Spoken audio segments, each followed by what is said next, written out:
I'm about to show you another one of the three main basic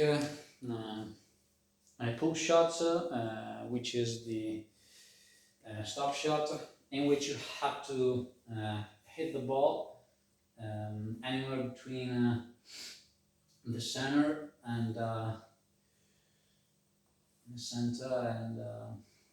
as low as you can strike it.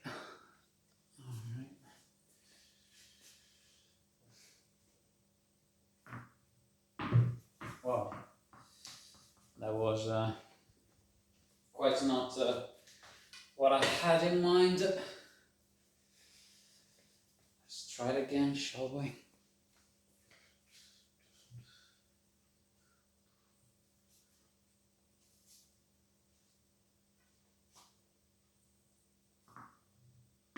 Perfection. That was it. I guess let's call it a day, shall we? And as always, till next time.